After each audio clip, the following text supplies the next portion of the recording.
भाई हमारे कुलदीप जांगड़ा ने कह दिया कि सारे मिलकर काम कराएंगे और अपने हल्के काम नाम कराएंगे। ठीक है ना? मेरी बात तो सारी हमारे कलाकार ने पहुंचा दी। अब उसके बाद कोई और बात रहेगी बाकी? क्यों और कोई रहेगी बाकी? तो ये बात ठीक है ना? सारे मिलकर और अपने हल्के का। हाँ तो भाइयों, रैली है, बोलना तो होता ही है, लेकिन जो इस रैली का संदेश है वो हमारे साथी ने आपको पहले श्री रवि सैनी जी का वातावरण था। हर यानी व्यक्ति ये सोचता था कि लूट खसूट करके आगे कैसे बढ़ा जा सकता है। बहुत नेता तो इसी की ट्रेनिंग कराते रहते थे। ईमानदारी कोसों दूर होती थी। हमने भाई बहनों आकर के कहा नहीं, सिस्टम बदलेंगे। कैसे व्यक्ति को ईमानदार किया जा सकता है, चाहे वो नेता हो, चाहे अफसर हो, चाहे कर्मचारी हो, और चाहे आम जनता का आदमी भी अपने किसी स्वार्थ से कहीं ना कहीं साठगांठ करके भ्रष्टाचार करने में लग जाता है। ये बहुत बड़ी बीमारी थी। कोई भी आदमी काम करने जाता था किसी सरकारी दफ्तर में, 50 रुपए, 100 रुपए, 500 रुपए, 1000 रुपए, 10,000 रुपए, लाख रुपए, 2 लाख रुपए, करोड़ों रुपए तक जैसा काम हो वैसा वो इंजेक्शन लगवाता था।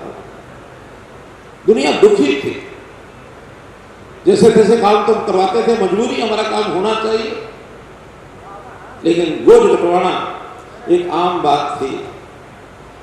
एक आदमी इस इलाके की मुझे पुरानी घटना याद है, मैं आदमी नेता तो नहीं बताऊंगा, लेकिन अपने इस इलाके का कोई एक आदमी अपने नेता के पास चंडीगढ़ चला गया कि जो मैंने फर्द बनवानी थी, और पटवारी ने पीछे ले लिए। बोले कितने ले लिए? मेरा 100 रुपये ले लिए। और तू कहाँ से आया है? हिसार जिले से आया। कितना किराया लग गया? आखिर जी 100 आने का लग गया, 100 जाने का लगेगा, 2 दिन खराब होंगे। बोला 100 दे के काम करा लिया, 200 रुपये क्यों खराब करें? ये नेताओं की सोच हुआ करती थी। मैं नाम तो नहीं बताया, लेकिन इस घटना को किस किस बुजुर्ग ने सुन रखा? अगर हाथ खड़े करो। इतने लोगों ने सुन रखा। बात सच्ची थी कि नहीं है? बोलो सच्ची थी कि नहीं थी? आज किसान कोई फर्क बनवाने जाता है, किसी का कोई आना लगता है? कोई आना लगता है? जाके अपना किला नंबर बताओ, मालिक का नाम बताओ, बटन दबाओ, फर्द निकल के आ जाएगी। एक फर्द मुफ्त में मिलती है, जिसके ऊपर साइन नहीं होते, कहीं दिखाने लायक होती है। एक फर्द होती है, आपने बैंक में जमा करानी है, मान्यता प्राप्त होती है, वो साइन करके उसका थोड़ा अलग हिसाब है, शायद उसका 20-30-50 रुपया फीस लगती है। किसी की जेब में पैसा नहीं जाता। बहुत ऐसे काम कर दिया। नौकरियां बिकती थी कि नहीं बिकती थी? अरे हाँ ना तो करो। और उसके रेट बंधे हुए थे कि चपरासी की इतने में, कलरक की इतने में, एसडीओ की इतने में, इंस्पेक्टर की इतने में, आईएएस की, एचसीएस की इतने में, आईएएस, आईपीएस की, एचपीएस की इतने में, लाख से करोड़ तक। या तो हमें बाबू के किले बेचने पड़ते थे, बिकवाते थे, बाबू किला बेच के आप नौकरी लो, या मां की टूम बिकवानी पड़ती थी। था कि नहीं मामला? और हमने आने के बाद 9.5 साल में 1,20,000 नौकरी स्टाफ सिलेक्शन की और 10,000 से ज्यादा नौकरी एचपीएस की, 1.25 लाख से ऊपर नौकरियां दी हैं। एक भी पैसा कल किसी ने लिया हो, एक भी किसी ने लिया हो तो आके बता देना। आज भले मैं मुख्यमंत्री नहीं हूं, लेकिन मेरी टीम, मेरा आज के मुख्यमंत्री, आज के अफसर ऐसे हैं, उनको कह करके और गर्दन में हाथ डाल के पैसा निकाल करा दूंगा आपको। अब सारे इलाके के लोग बैठे हैं या खाली कोई कैमरे को तो नहीं बैठे? पूरे इलाके के गांव हैं। लेकिन मुझे टेमरी के ही लोग आके बता गए कि हमारे गांव अकेले में 100 नौकरी लगी है, इन दिनों में 100 नौकरी 46 तो अब लगी है पिछली बार। अच्छा, किसी का जानकार, किसी का रिश्तेदार या कोई खुद बैठा हो जिसकी नौकरी लगी हो, ऐसे जरा एक बार हाथ खड़े कर दो। इतने सारे लोग हैं जो किसी का जानकार रिश्तेदार नौकरी लगा बिना पैसे। गरीब के सिर पर हाथ रखने का काम ये हमारे प्रधानमंत्री जी ने किया, हमने किया। हर रसोई में हमारी माँ बहन की जो आंखों में धुएं के कारण से आंखें खराब हो जाती थी, सांस लेते हुए कैंसर हो जाते थे, उसको दूर करने के लिए गैस का सिलेंडर हर रसोई में पहुंचे। आज से 10 साल पहले पीछे पीछे दौड़ना पड़ता था सिलेंडर लेने के लिए, और 25 साल पहले जाए तो जो मेंबर पार्लियामेंट होते थे, तो रणजीत सिंह जी बता सकते हैं, उनको कूपन मिला करते, ये 25 कूपन की किताब है, 3 महीने में एक किताब मिलेगी। आप अपने इलाके में, लोकसभा में इतना बड़ा इलाका है, 25 लोगों के घरों में गैस का कनेक्शन दे सकते हो, एक कोटा बंधा हुआ था। अब चौधरी रणजीत सिंह जी उस समय शायद एक बार मेंबर पार्लियामेंट रहे उस समय, लेकिन जितने मेंबर पार्लियामेंट रहे वो भी कुछ तो अपने वर्कर को दे देते थे, और कहीं तो वहां भी गड़बड़ हो जाती थी। तो भाई बहनों, हर घर में रसोई का गैस का कनेक्शन, हर घर में पानी का कनेक्शन, हर घर में लाइट, ये हमारी हरियाणा सरकार और भारत सरकार ने दिया है। जब हमने सत्ता संभाली, 120 गांव में 24 घंटे बिजली क्लेम किया जाता था, मिलती थी कि नहीं मिलती थी पता नहीं। हमने एक योजना बनाई, क्या, मेरा गांव जगमग गांव, बागड़ा से शुरू किया था मैंने 2015 में। झोली फैला के मैंने बिल मांगे थे लोगों से कि भाई बिल देने शुरू कर दो, ये थारी जो तारे वाले बिजली है इसको हम ठीक कर देंगे, बिजली के मीटर बाहर लगवा देंगे, ज्यादा बिल हो तो 1 साल से पीछे का सारा माफ कर देंगे, लेकिन आगे से बिल भरना शुरू कर दो, हम 24 घंटे बिजली देंगे। आपकी जानकारी के लिए आज 6500 में से बिजली मंत्री तो हमारे चौधरी रणजीत सिंह जी हैं। ये काम तो इन्हीं के द्वारा, इन्हीं 5 सालों में तो उन्होंने कराया, उससे पहले हमने शुरू किया। लेकिन आज 5800 गांव में 24 घंटे बिजली जाती है। कोई गांव ऐसा नहीं है कि जिसमें नहीं जाती। कल कल तो गांव के लोग कहते हैं कि थोड़ी कम कर दो, क्यों कि सारे बच्चे भी, महिलाएं भी 24 घंटे अपना पंखा चलाते हैं, फ्रिज चलाते हैं, बिजली में सारी चीजें उसी पर काम करते हैं, बिल ज्यादा आता है, मेरी जेब ढीली होती है। अब तो कहते कम कर दो। लेकिन हरियाणा पहला प्रदेश होगा कि जहां सब 6500 गांव में 24 घंटे बिजली मिलेगी, और देश का कोई प्रदेश ऐसा नहीं जहां इतनी भारी मात्रा में और लोगों को बिजली मिलती है। और उन्होंने बिजली के रेट भी नहीं बढ़ाए, जो रेट आज से 8 साल पहले चल रहे थे वही आज चल रहे हैं। लोग लुभावन नारे तो सब देंगे, कोई कहता है हम सस्ती कर देंगे, कोई कहता है मुफ्त में दे देंगे। भाई सस्ती करेंगे, मुफ्त में देंगे, बिजली 24 घंटे देंगे कि नहीं ये तो बताओ। इस पर मुंह नहीं खोलेंगे, इस पर मुंह नहीं खोलेंगे। मानो अगर 10 घंटे 8 घंटे दे दें और कुछ रियायत भी दे दें तो कौन सा पहाड़ तोड़ दिया। आज युग बदला है, हमारे बच्चे, हमारी महिलाएं, हमारी माताएं, हर चीज बिजली के लिए उनको जरूरी है। आज तो अगर किसी के गांव में 24 घंटे बिजली नहीं है ना, रिश्ता करने वाले रिश्ता करने नहीं आते, पहले पूछते थे गांव में 24 घंटे बिजली है कि नहीं है। बोलो मेरी बात सच्ची है कि नहीं। कुल मिलाकर बच्चों बहुत चीजें हमने की हैं बच्चों की पढ़ाई के लिए, खास करके बेटियों की पढ़ाई के लिए। 20 किलोमीटर पर कॉलेज जरूर होगा। हमने 35 नए कॉलेज लड़कियों के और इतने ही कॉलेज को-एड एजुकेशन के 70-72 नए कॉलेज खोले। और जो बच्चे 20 किलोमीटर या 10 किलोमीटर भी जाते हैं, उन बच्चों की स्कूल की शिक्षा वाले बच्चे हैं, उनके आने जाने के लिए बसें नहीं है तो थोड़ी संख्या तो उनके लिए टेम्पो, 4 व्हीलर, 3 व्हीलर, और उसका किराया सरकार देगी, किसी बच्चे को उसका पैसा देने की जरूरत नहीं, सरकार उसका किराया देगी। हाँ, एक बात और की है, थोड़ा लोग जो नाराज होते हैं, लेकिन आपसे मैं पूछना चाहता हूं कि बात ठीक है कि गलत है। कई स्कूलों में मास्टर तो है 2 और बच्चे हैं 8। मास्टर तो है 2, क्योंकि 2 रखने पड़ते हैं प्राइवेट स्कूल में, एक से स्कूल नहीं चलता, 2 स्कूल जरूर रखने पड़ते हैं।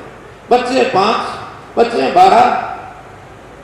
तो हमने कहा जो 20 से कम बच्चे हैं उनको पड़ोस वाले स्कूल में भेज दो, किराया हम देंगे। जिस दिन 20 से ज्यादा हो जाए फिर स्कूल में 2 टीचर भेज देंगे और अपने बच्चों को वही पढ़ाएंगे। अभी आप अगर मेरी बात समझे हो, हमारी माताएं बहनें भी बताएं, बाकी बताएं, ये योजना ठीक है कि नहीं है? ठीक है कि नहीं है? अगर किसी गांव में 10 बच्चे हैं, वहां 2 टीचर जा रहे हैं, 2 टीचर आज कुछ भी नहीं तो एक टीचर 40-50 हजार तनख्वाह लेता है, 1 लाख रुपया उसकी महीने की तनख्वाह देते हैं। बच्चे हैं 4, एक बच्चे पर 25 हजार रुपया खर्च करते हैं। हमने कहा भाई आपको लगता है कि गांव में सरकारी स्कूल नहीं है, प्राइवेट स्कूल में पढ़ाना है और प्राइवेट स्कूल का 1000 रुपये महीने का फीस लेता। हमने कहा प्राइवेट में पढ़ा लो, हम बच्चों की फीस देंगे। प्राइवेट के स्कूल की फीस चिराग योजना में हमने देनी शुरू की। क्या मना कर दिया, लेकिन शोर मचाते हैं स्कूल बंद हो गए जी। अरे बंद हो गए, बेकार पड़े स्कूलों की बिल्डिंग कहीं और काम आ जाएगी, बच्चों की पढ़ाई अच्छी हो जाएगी। यानी 4 बालक हों, 2 मास्टर हों तो उनका पढ़ने का मन ही नहीं कर सकता।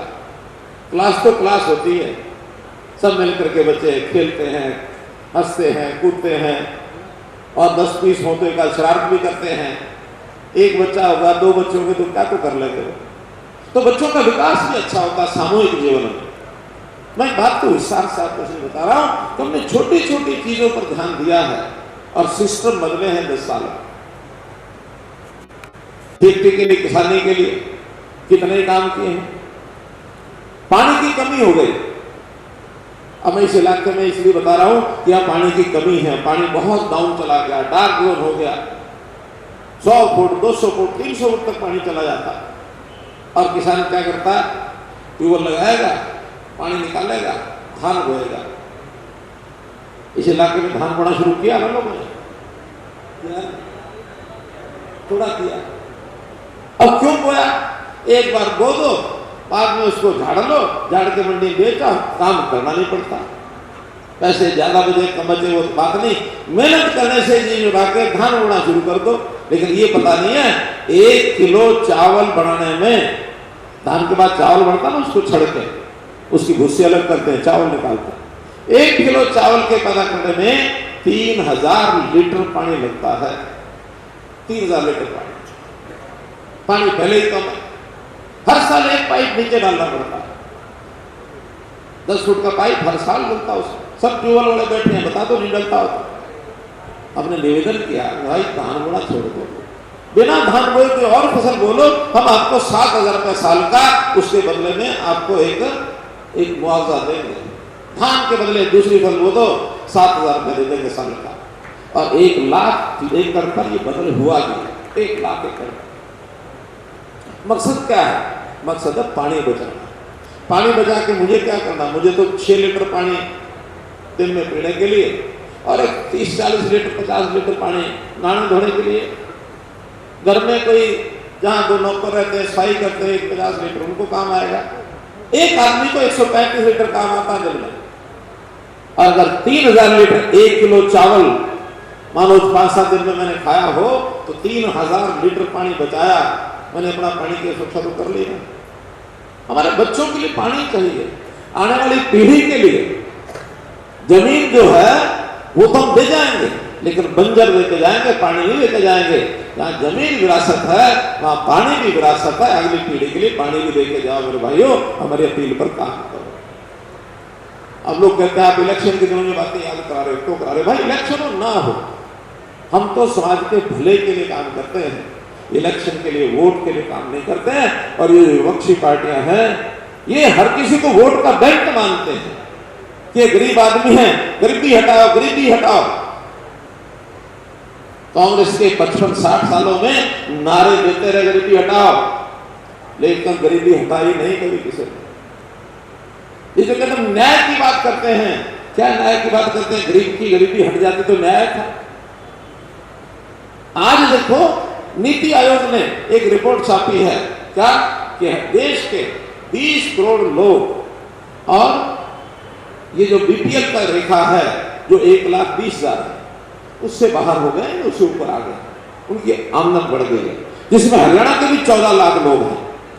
हरियाणा के लोगों की आमदन थोड़ी अच्छी है, अच्छी आमदन है, बीपीएल में उतनी संख्या नहीं है, लेकिन हमने कहा आमदन अच्छी है तो हम इसकी लिमिट क्यों ना बढ़ा दें। अभी जैसे गंगवा जी कह रहे थे कि हमने उस 1,20,000 की बजाय उसकी जो लेवल है 1,80 कर दिया, ताकि और भी थोड़े ऊपर के लोग वो भी फायदे के हकदार हो जाए, 1.5 गुना कर दिया। अब उस हिसाब से बीपीएल में जितने पहले घटाए थे उतने और जुड़ गए, क्योंकि उसका लेवल और बढ़ा दिया। हम फायदा करना चाहते हैं, क्योंकि गरीबी कोई ऐसा नहीं है, तो तुलना होती है।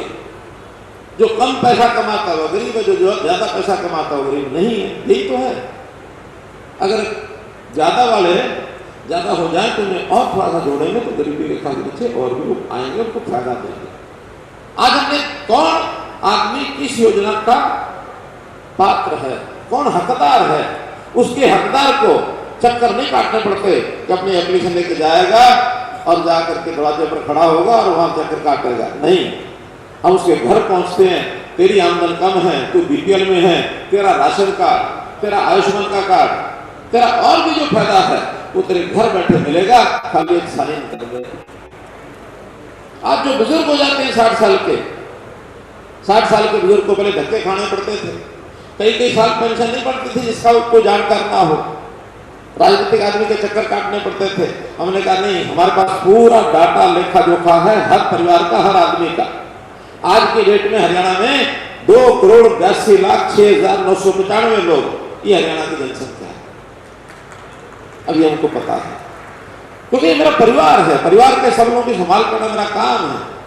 उसमें से देख लेते हैं जो जिस महीने में 60 साल का होता है, सरकारी आदमी घर पहुंच जाता है कि बाबा या माँ जी आप 60 साल के हो गए हो, साइन कर दो, पेंशन लेनी है ना, कोई मना नहीं करता, हाँ ठीक है। तो अगले महीने से 3,000 का महीना उसके घर जाने शुरू हो जाती है। किसी को खिड़की पर जाने की जरूरत पड़ती है? क्यों जरूरत पड़ती है? आप किस किस को जानते हो उसकी पेंशन अपने आप बन के घर आ गई, ऐसा तो जानते हो किसी को? इतने लोग जानते हैं अपने आप। और भाई अब तो हमने छोटा छोटा और काम भी किया है कि कुछ लोग ऐसे हैं जिनका ब्याह नहीं होता और उम्र भी थोड़ी ठीक ठाक हो जाती है, उसके बाद स्कोप खत्म हो जाता है। आपका भी नहीं है 45 साल के बाद हमने कहा भाई इसकी भी पेंशन बढ़ा दो। अब लोग पता क्या कहें, लोग तो जो कहें कि ये तो आपने अपने लिए नहीं बढ़वाई है। भाई मैंने अपने लिए नहीं बढ़ाई, क्योंकि जो एमएलए एक्स एमएलए हो जाता है ना, उसको 50,000 रुपये पेंशन वैसे ही मिल जाती है, और जिसको एक पेंशन मिल जाए उसको दूसरी नहीं मिलती है। तो मुझे तो खर्चे लायक 50,000 रुपये महीना पेंशन मिलेगी, मैं तो 3,000 का हकदार नहीं हूँ। लेकिन जो ऐसे लोग जिनकी इज्जत नहीं रहती गांव में, उसको कोई नजदीक नहीं लगने देता, ये तो क्या के शब्द बोला करें, मैं नहीं कहूंगा भाई, उसकी भी इज्जत रहनी चाहिए। जरा 3,000 रुपये मिलना उसकी जेब में भी डालो। और फिर एक और चीज हमारे सामने आई, हमारी बहनें दुर्भाग्य से अगर विधवा हो जाए, पति चला जाए, तो उसकी पेंशन तो चल रही है। लेकिन एक बहन मुझे कहने लगी कि भाई ऐसे भी हैं कि जिन पतियों की पत्नी की डेथ हो जाए, छोटे बच्चे तो उसको ही पालने पड़ते हैं, छोटे बच्चे उसको ही पालने पड़ते हैं। हिंदी में उसको विदुर कहते हैं, विदुर। अब मुझे ध्यान में आया कि हाँ ये भी जरूरी है। अगर वो 40 साल के समय विदुर हो गया, शब्द वही है जो आपने बोला, क्या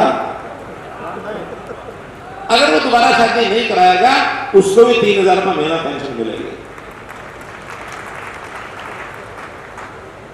बहनों के लिए पहले किया हुआ, भाइयों के लिए भी कर दिया। भाई ठीक करा कि नहीं करा, हमारी बहनें बताएं, ठीक करा ना? तो ऐसे काम पहले किसी के दिमाग में क्यों नहीं आते थे? इसलिए नहीं आते थे कि वो अपने को और जनता को अलग अलग करके सोचते थे।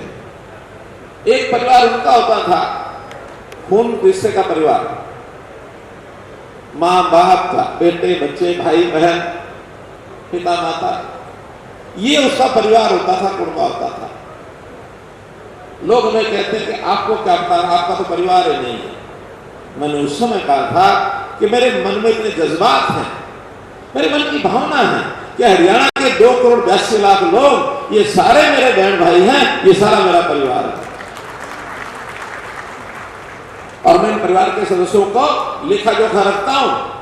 जिस दिन जिसकी जन्म की तारीख होती है उसको बधाई भेजता हूं। बोलो आप में से किसी को बधाई मिली टेलीफोन पर? इतने सारे लोगों को मिली। तो ये बातें जो मैं बता रहा हूं ये हमारे मन के जज्बात हैं। 9.5 साल खूब काम किया और फिर ये लगा कि देखो सारी उम्र कोई एक ही जगह पर बैठा रहे, उम्र के तकाजे के हिसाब से भी कुछ ना कुछ घर में भी आदमी काम करता ही है ना। अपने बेटे को हल पकड़ा देगा, मुट्ठा पकड़ाएगा बढ़िया हल। दुकानदार अपने बेटों को गद्दी पर बिठाना शुरू करेगा, ले भी तुल तागड़े। फिर लोहार भी अपने बेटों को पकड़ा देगा थोड़ा, खाती है और धंधा पकड़ा देगा, ले भी कर लाकड़ी ने एक सीधा। कुम्हार भी है, वो भी अपने बेटे को गिरती और क्या करनी वो भी पकड़ा देगा। अपने सामने उसको तैयार करता कि नहीं? तो भाई अगर हमने भी अपने सामने अपने किसी नौजवान साथी को मुख्यमंत्री बनाने के लिए ऑफर कर दिया तो ठीक काम करेंगे गलत? ठीक काम करें ना।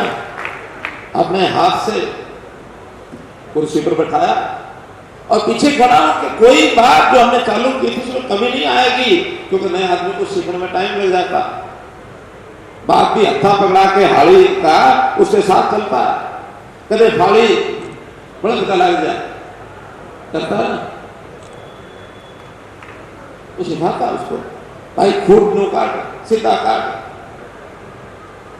नहीं हाड़ी भरनी तो कैसे भरनी। मैं सारी बात पता क्यों जानता हूं? अपने हाथ से हल चला रखा है, ट्रैक्टर बा रखा है।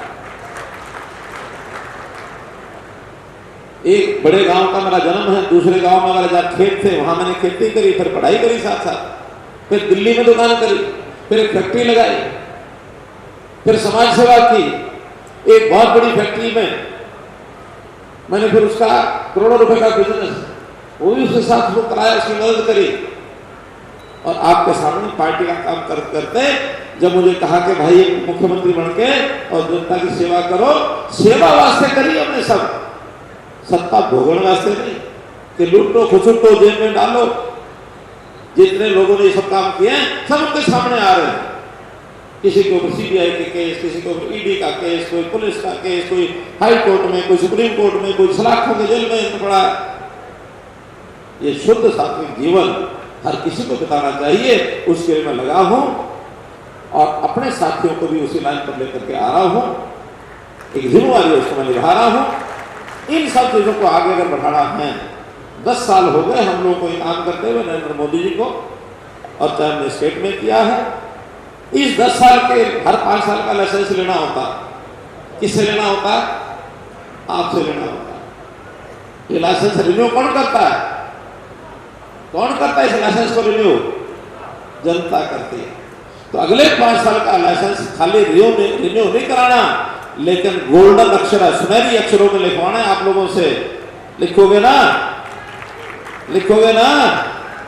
मोदी जी के लाइसेंस को सुनहरी अक्षरों में, और हमने रिन्यू करवाना है। और उस सुनहरी अक्षरों में कराने के लिए खाली रिन्यू कराना होता तो शायद 270-72 सीटों से भी हो जाता, लेकिन जब सुनहरी शाही से कराना है तो भाई 400 सीट का टारगेट रखा है। और इस 400 सीटों में हरियाणा की जो हिस्सा है, हरियाणा का हिस्सा 10 सीटों का है, लेकिन 10 भी तब पूरी होगी जब हिसार की सीट हम जीतेंगे। हम जो यहाँ बैठे हैं हमारा योगदान हिसार की सीट में है। बोलो कितनी बड़ी मात्रा में इसमें सहयोग करोगे? 400 पार नहीं, हिसार की जीत। हिसार की जीत कितने बड़े मार्जिन से करानी है, ये है हमारे सामने टारगेट। 5 लाख के मार्जिन से ये सीट जीतनी है हमको। जो इसमें मदद करेगा 5 लाख के मार्जिन में, वो जरा हाथ खड़े कर दो हमारी बहनों समेत, बोलो करेंगे। इसके लिए एक एक वोटर को मिलना पड़ेगा, अपने घर में भी मिलना पड़ेगा, पड़ोसी को कहना पड़ेगा, रिश्तेदार को कहना पड़ेगा, पास के पड़ोस के गांव में जहां से यहां कोई नहीं आया उसको जाकर कहना पड़ेगा, अपने गांव में भी जो यहां जो लोग नहीं आए उसको कहना पड़ेगा।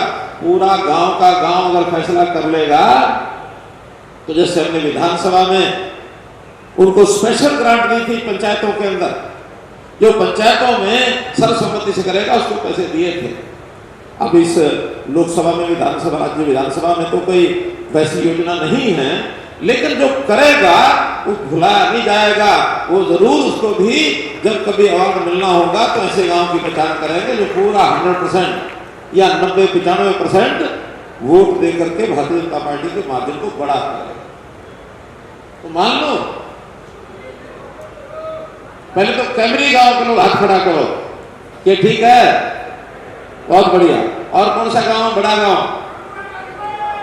गंगवा है जी, गंगवा। नलवे के लोग हाथ खड़ा करो तो इस मार्जिन को पूरा देंगे, 90% मार्जिन। और कौन सा बड़ा गांव है? गंगवा, गंगवा है जी, गंगवा। ये गांव ये कह रहे हैं, मुझे समझ में कम आया, लेकिन उसका पुराना नाम ऐसा था कि जो मुझे अच्छा नहीं लगा, पुराना नाम अच्छा नहीं लगा। नया गांव नाम बहुत बढ़िया है और मैंने रखवाया था वो नाम। उसका नाम क्या है? क्या है? अरे पुराना नाम अच्छा नहीं है, नहीं है ना? हमारे एमएलए साहब की ससुराल है वो, इसलिए बड़े राज्य हो रहे हैं कि गांव का नाम बदल दिया। तो मित्रों, ये बात तो हंसी मजाक में भी मैं कह रहा हूं, लेकिन बहुत गंभीरता से भी कह रहा हूं कि हर गांव का मार्जिन बढ़ना चाहिए। और विधानसभा हमारी जो नलवा है, इस नलवा विधानसभा में रिकॉर्ड जीत हो, दूसरी विधानसभा के लोग भी प्रेरणा लें, उनको भी लगे कि हमें आगे बढ़ना है। बातें बहुत मेरे पास कहने की हैं, लेकिन मैं अंत में आप लोगों का बहुत बहुत आभार प्रकट करता हूं। और आज दिन बड़ा अच्छा है, अपने पता के नया साल कल से शुरू हुआ है। हिंदू नव वर्ष संवत्सर 2081 कल शुरू हुआ, आज उसकी गोयब है, दूसरा नवरात्रा है।